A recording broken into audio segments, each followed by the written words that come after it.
It's a very dark and somber day in South Africa. If you've just joined us, welcome to Week in Review. Now, this program is the one where we review some of the biggest stories to come out of the week. But most certainly today, our broadcast will be very different following the passing of the longest-serving politician, a custodian of Zulu tradition and heritage. That's Inkosi Mangosuthu Buthelezi Ushenge, Umntwana kaPhindangene, the son of Princess Magogo kaDini Zulu and Inkosi Mathole Buthelezi. I'm your host, Mfundo Mabalani. And we in fact start here. We take you back to KwaNongoma, where we understand that Prince Misuzulu is already there, as today was also a very significant day, where it was the day where the young maidens will be presenting the king with Umhlanga wabo. Let's just take you there.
Isn't that? Oh, beautiful.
Right, now those are live visuals from Kwanongoma Royal Palace. You can see there, those are visuals of King Misuzulu ka Zwelithini. This is a very important event that we're witnessing today, taking place though under very difficult circumstances, because today we learned of the passing of Inkosi Mangosuthu Buthelezi.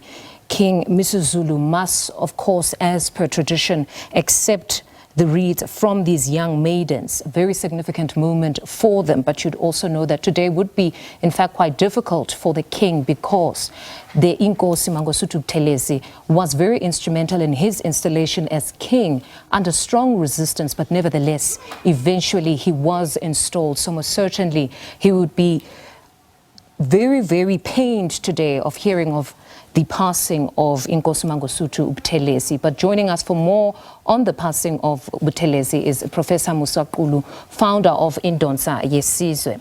Professor, good afternoon and thank you very much for your time. It's most certainly a very sad day for the Zulu Kingdom and South Africa at large. Let's just unpack the life of Ushenge, starting with the royal lineage as the son of Princess Makoko Dinuzulu, who we all know was the sister to then King Solomon Dinuzulu, and then of course his father being Inkosi Mathole Buthelezi.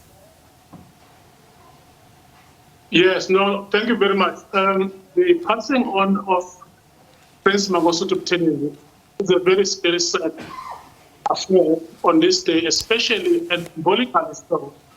It happens on the day of the reed dance. Well, the reed dance is not a ritualized ceremony. It's more of a festival. There's nothing that connects to the religious system of the Zulus. Having said that, nevertheless, Prince Mangosuthu Buthelezi has played a critical role in sustaining the Zulu kingdom and the Zuluness over 70 years, starting from 1952-53, when he became traditional prime minister to the late King Cyprian Beguzulu, passed on in 1998. And Mangosuthu Buthelezi, Prince Mangosuthu Buthelezi again became very instrumental in making sure that the late King Zwelithini ascended the throne in 1971. And then, of course, as we all know, he has also been very instrumental and central to ensuring that King Misuzulu ascends the throne over the past 2 years.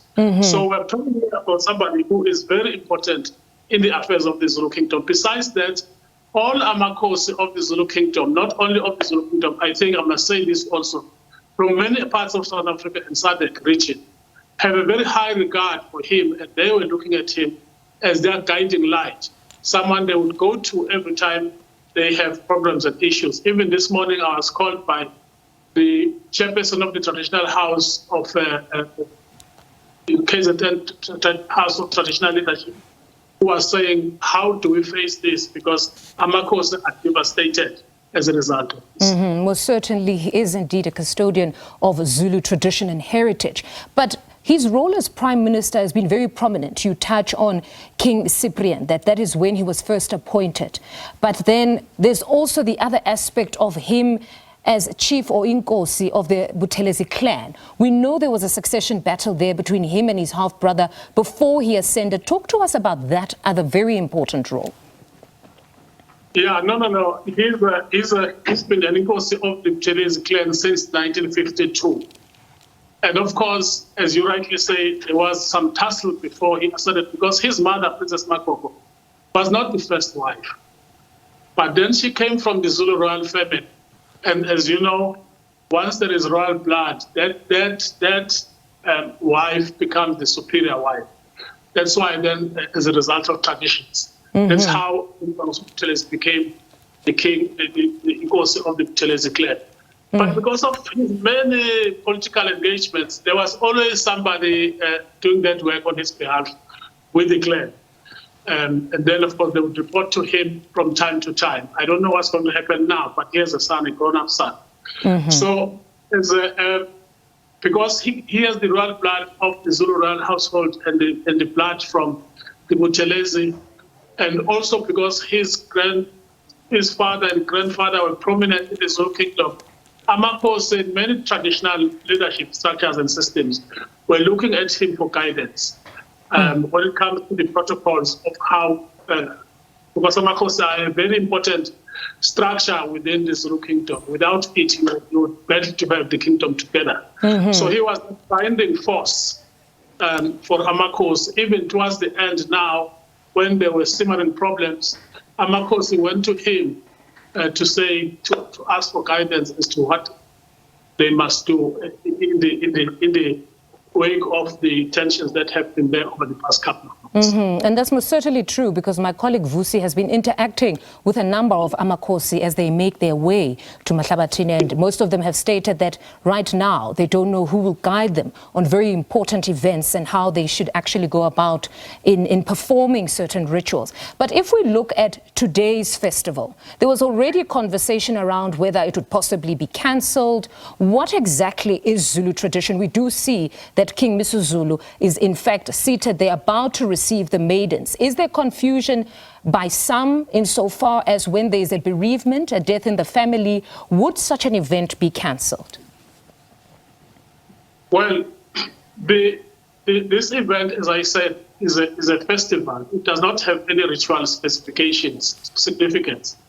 So it would have been quite easy to cancel it. However, you know that it's funded by government. Maybe the government people would have said now it's fruitless expenditure and so on and so on.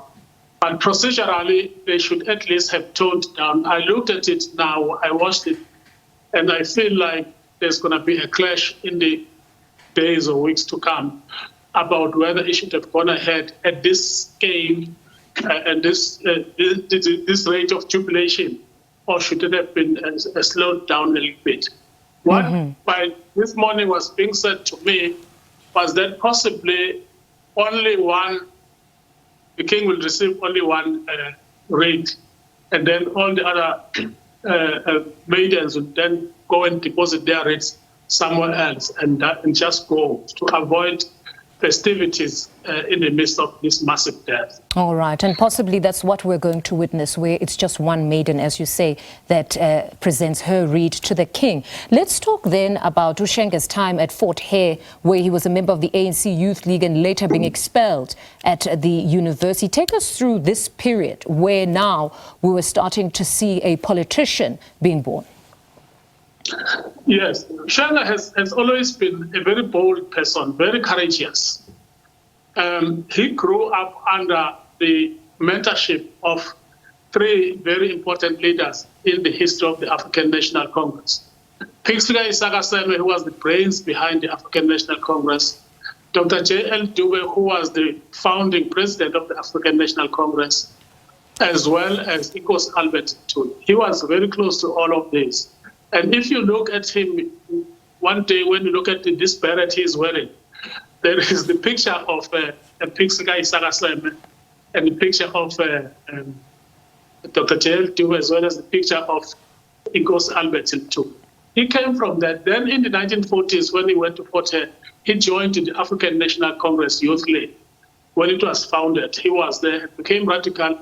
As a result of that, at that year level, he was expelled from University of Fort Hare. Yes. And eventually had to finish his studies at Natal University through correspondence after one communist leader pleaded for him for the University of Natal to at least accommodate him to write exams and so on and so on. Then, Professor, we fast forward, apologies for interjecting there, then we fast forward to the founding of Inkatha Yenkululeko Yesizwe, which we know then birthed what we know as the IFP in 1975. Take us through that particular period. Well, Inkatha Yenkululeko Yesizwe was formed on 21 March 1975 at Melmoth.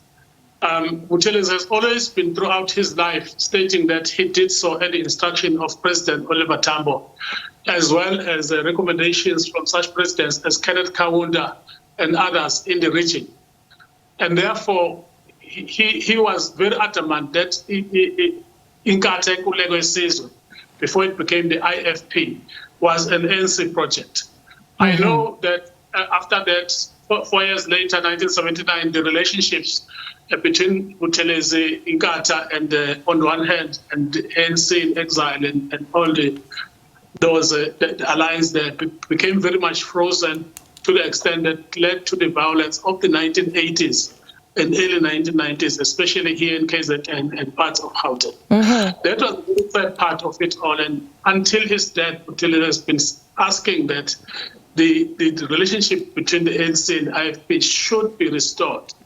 I remember even he spoke with me along those lines last year when I went to interview him about the coronation.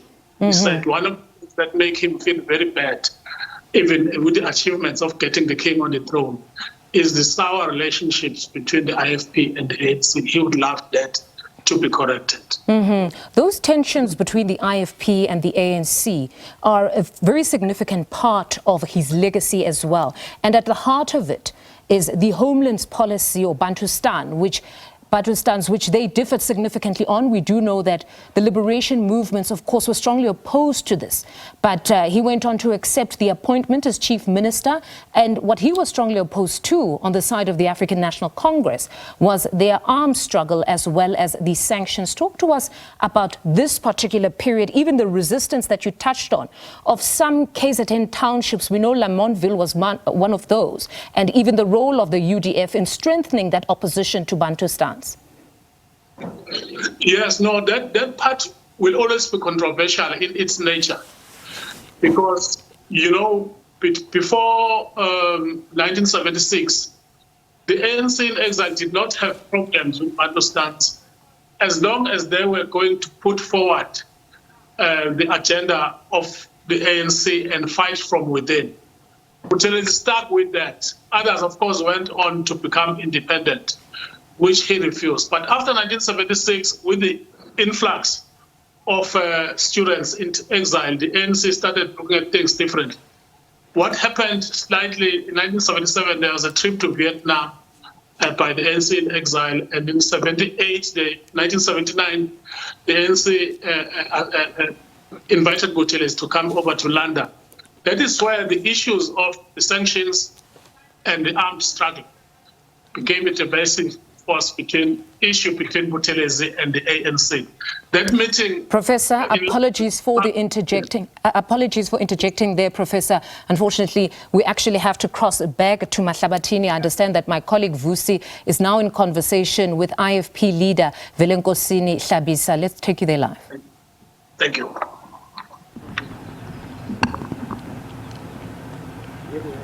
Yes, good afternoon. Yes, indeed. We are inside the home of the late Inkosi Mangosuthu Buthelezi.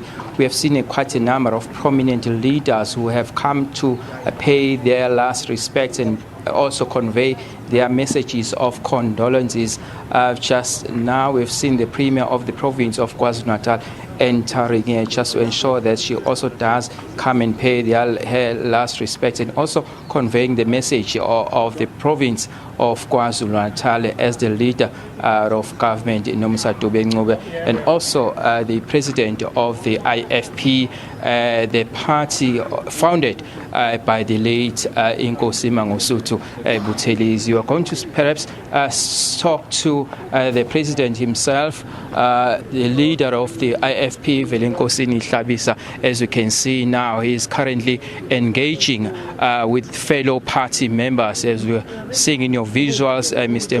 Ntomuhle Khawula as well, and also many other party leaders who were part of the delegation that went to Mangosuthu Buthelezi's home, the late leader, to pay their last respects. And we're going to see if we can have an interview, all of us as the media, various media organizations who are here to pay. We are here to have an interview with the leader of the IFP, Mr. Velenkosini Hlabisa. Just to get your reactions, we know that it's such a huge loss, especially for the party, but also the nation at large.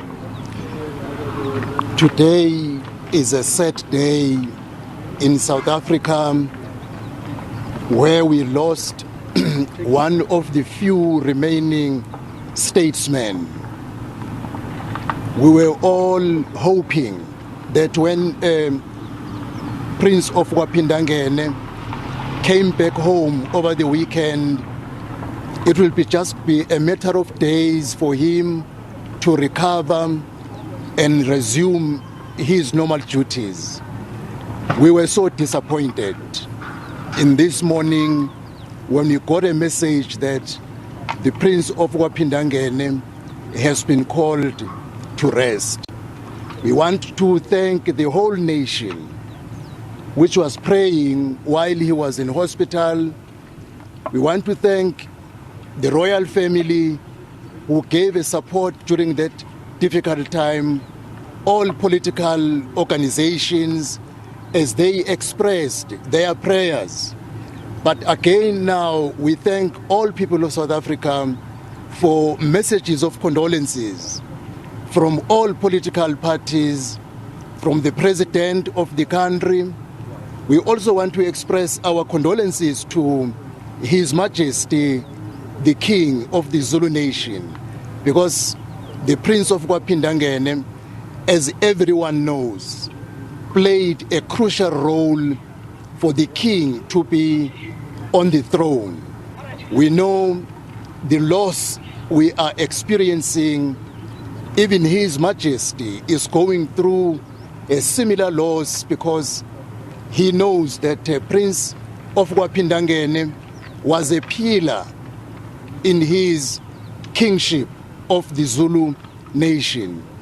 We want to appeal, therefore, that let us put aside politics during this difficult time and mourn as a nation. As leaders have demonstrated so, we want to appeal to people who use the social media very recklessly. This is not the time for such. This is the time to mourn as a nation, to give a final tribute to Prince of Kwapindangene for the role he played in our country over a period of 70 years when he was actively involved in the politics of South Africa. Perhaps we have seen the Premier of the province, Nomsa Dube-Ncube, also engaging with some of the family members. Perhaps I might as well think that you are also part of those engagements. What are some of them, without maybe perhaps giving much details, because we know that it's still early? Yes, it is very early to release details. I was part of the committee, which is going to be a planning committee, because this is going to be one of the big funerals in terms of the people it will attract. We have set up a committee, and through the parameters of what the committee should start looking at, we are now going to be awaiting for the family. They assured us that by tomorrow they will have designated the date of the funeral, because they are not yet all back home today. That is why they could not give the funeral date, but some members are arriving this evening. Tomorrow they will therefore give the date of the funeral, which will be communicated by the plenary committee. They will also designate who will communicate the date once the committee has met.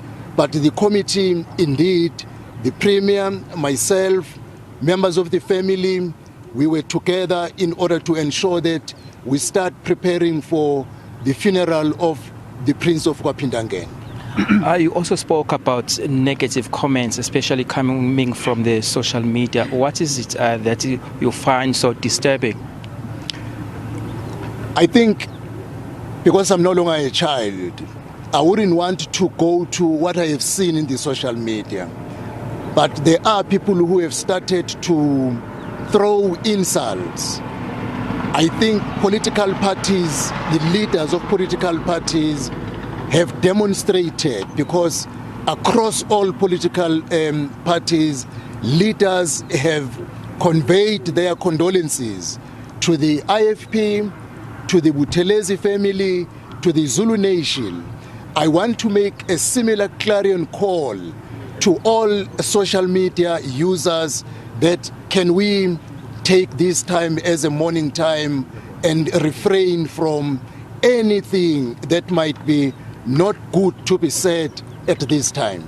Okay. What will you say is the legacy of the late statesman Mntwana Mangosuthu Buthelezi? The Prince of Kwapindangene leaves a rich legacy for our country.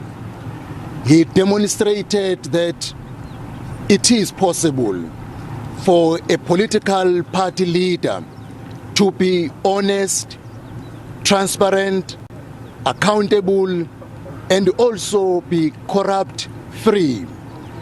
Over a period of 70 years, while he was actively involved in politics, he has never been implicated on corruption activities. So now that is one of the good traits he leaves behind for all of us who aspire to be leaders for tomorrow. The Prince of Wapindangene, over a period of 70 years, he demonstrated that if you work for people, people will follow you. He demonstrated right from the time while he was the chief minister of the erstwhile KwaZulu government. If you go around in KwaZulu, you will find clinics, hospitals, police stations, schools which were built during his time. As a champion of education for liberation, he invested a lot in education. You can go down to the University of Zululand, where he was a chancellor for a number of years, and we can go to Mangosuthu Technikon College, which was also championed by him alone as a demonstration of his investment in education. In terms of also fighting for the rights of the women, it was Prince Mangosuthu Buthelezi who passed a law which fought against the apartheid system, which allowed female widows who by law were not allowed to own a property once the husband has died. As a champion of the rights for women, he passed a law which accorded widows a right to own a property once the husband has passed away. Prince Mangosuthu Buthelezi, lastly, has been a champion of nature conservation. For many years, he stood for the protection of nature. Is one of the elements of the rich legacy he leaves behind. And lastly, a champion of the African culture and under the category of the Zulu nation. He is the one who championed the culture of the African people who, by the way, belong to the Zulu kingdom. We all became proud of wearing amabheshu into iqhaza, but now every educated person wants to do so. He was champion of ensuring that Umkhosi Welembe, together with the late king, is revived to the level it is. Okay, very lastly from me, pardon me, sir, just very lastly from me, if you can just take us through, because we know that Buthelezi has just left without realizing his dream of being returned to the colors of the ANC, which was his long-held dream. How sad is that? The issue of the funeral, because I think you are drawing me to details of the funeral. No, sir. Not the funeral. I'm saying that it's always been his dream to ensure that before he leaves, yes, he is returned to the colors of the ANC, the party that he belonged to, that he's always seen himself as an ANC member. The Prince of Wapindangene have said it several times that he will be happy if he closes his eyes. The issue of reconciliation between the IFP and the ANC has been resolved. Unfortunately, it has not been so.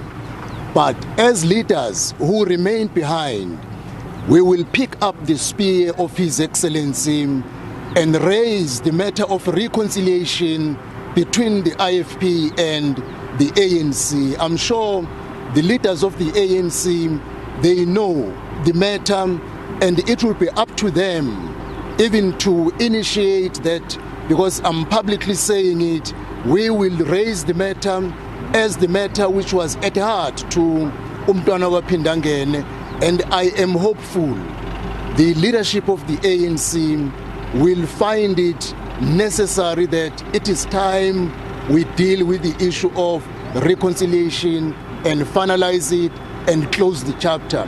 But I must say, the issue of reconciliation does not mean that the IFP and the ANC must come together as one political party. It doesn't mean that, but it says the wounds of the past needs to be attended by us so that we clean all the wounds and heal the two political parties as we go forward as a country. Thanks a lot, sir, for time. There's Velenkosini Hlambisa, who is the president of the IFP, paying his last respects to the family of the late Inkosi, now bringing in the Premier of the province of KwaZulu-Natal, Nomusa Dube. She has just paid her last respects to the family of Inkosi Mangosuthu Buthelezi. They have been engaged in locked meetings with the family as well as the Buthelezi's party, the IFP. They've been engaging inside just to get her respect, her reaction, just to get your reaction, ma'am. Yeah, we are here on a very sad day to mourn the leader of our people, the leader of our country, on his departure. We knew that he was ill, but we didn't expect that he would leave us at this time. We have sent our condolences to the family on behalf of the government and the people of KwaZulu-Natal. We've also been in touch with the presidency with a view of starting to coordinate from the government side on the support that we are going to be giving to the family from now on moving forward. What perhaps could have been the last word out of that meeting that we had with the family, royal family, as well as his party, the IFP, in terms of the funeral arrangements? We know that it's still a bit early, but we're told that tomorrow there could be some an announcement. Yes, we want to convey to our communities that we are still in discussion with the family. At the appropriate time, we will issue the full information and the details about what is going to happen moving forward. But our word so far is that let's all respect the family. Let's give them space to grieve and to mourn the father and the leader that Umntwana kaPhindangene was. We will make sure that we keep people informed at all times on what is going to happen. There will be prayers that will be organized where people will be informed of the times of those prayers, then people can come. We are still arranging in terms of how people who might not be able to come the side can maybe write messages and how those will be coordinated from the government side. We know that Umntwana kaPhindangene was a member of parliament, a long-serving member of parliament, but also having served in various positions in government of South Africa and here in KwaZulu-Natal. So it therefore means that we are calling for peace amongst all the stakeholders, but we're also calling for unity, that let's work together to ensure that we give Umntwana kaPhindangene the send-off that he deserves. We need to give communities, international visitors, political parties space, but also the family, so that all of us, whatever that we do, we take it from the family. And we know that Umntwana kaPhindangene himself, he always stressed that he doesn't want to see his funeral becoming a political spectacle.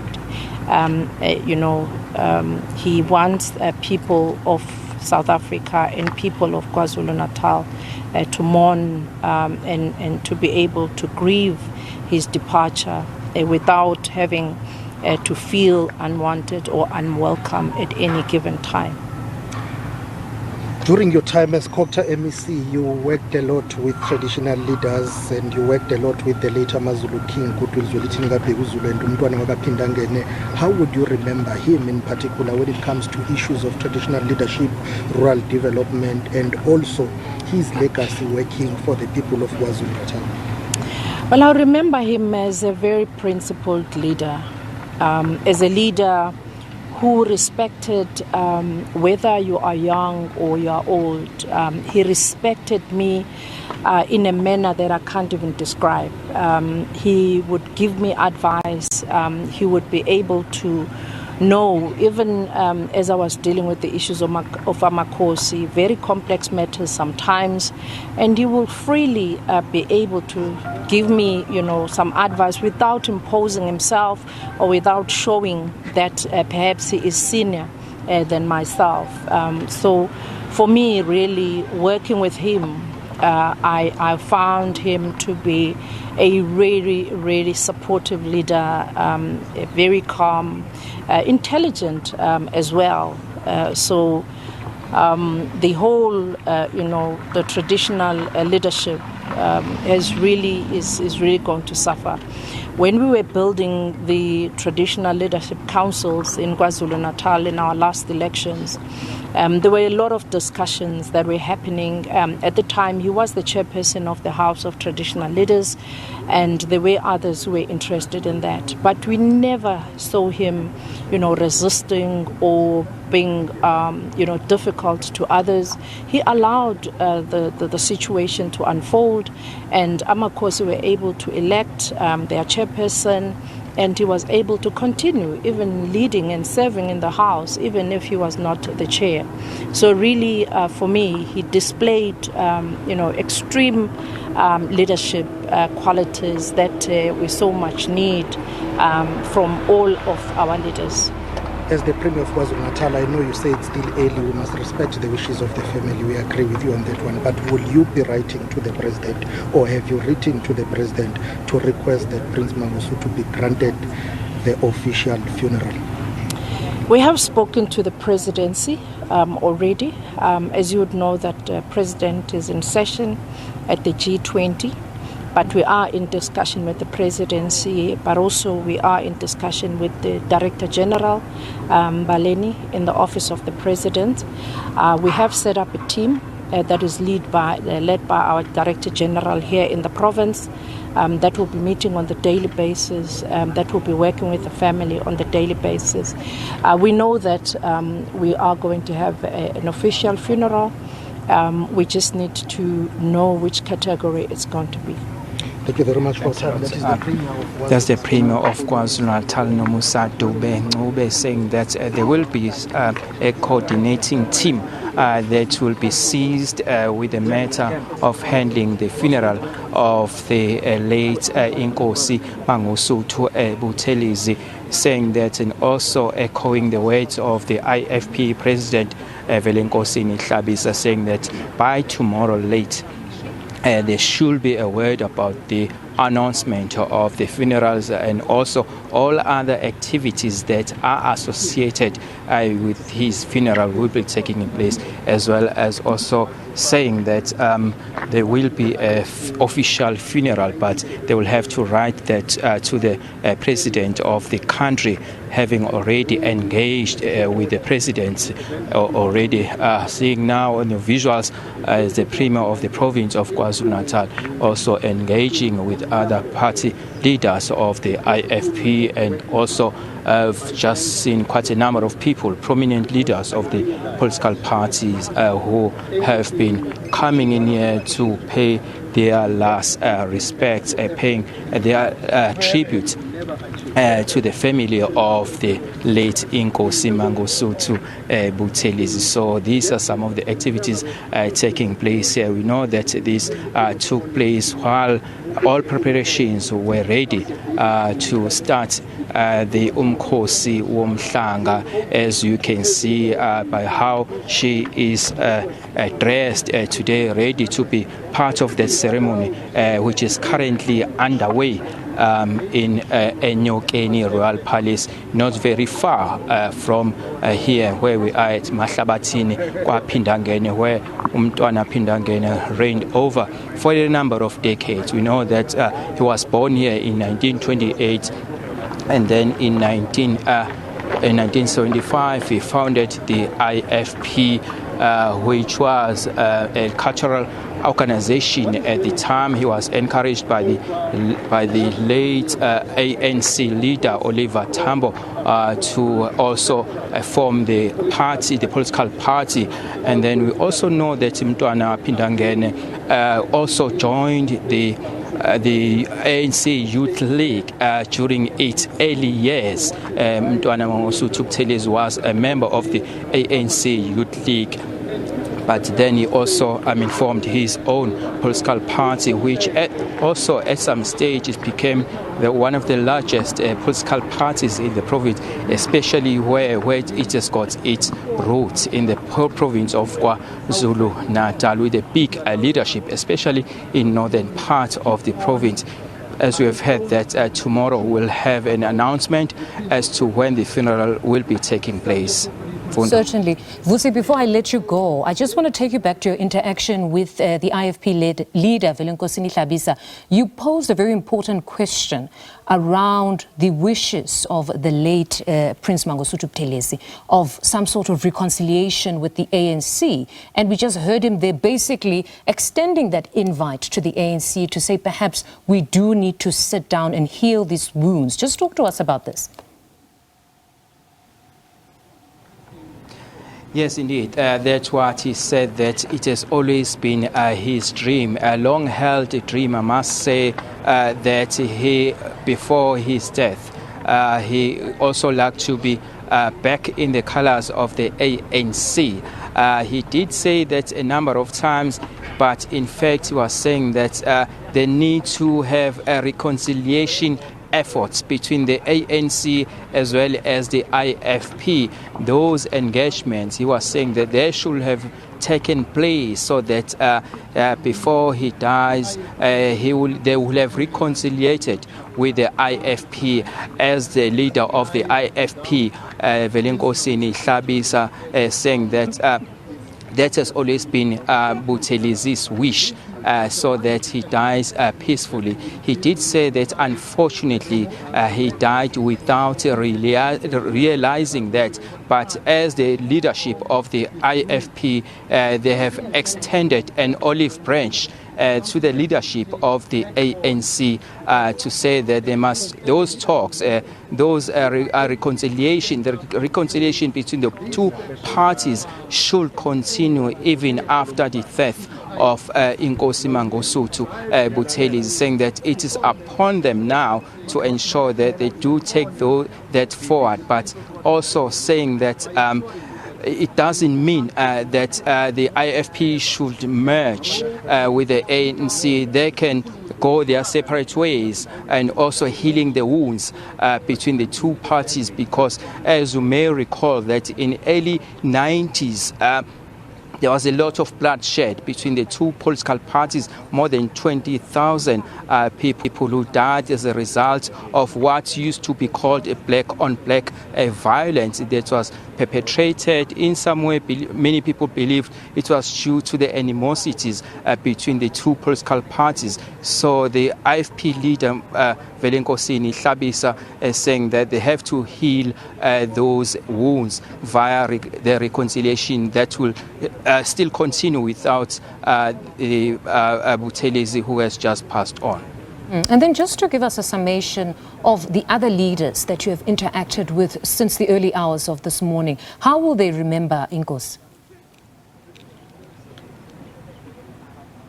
Yes, we've spoken to Nareng Singh, who is the leader of the IFP, who said that who hailed Inkosi Mangosuthu Buthelezi as a torchbearer. He said that for the role that he played, he played a critical role in ensuring that the country, especially KwaZulu-Natal, does have democracy. As you may recall, the role played by Mntwana Mangosuthu Buthelezi even before the first democratic election or vote in that dispensation.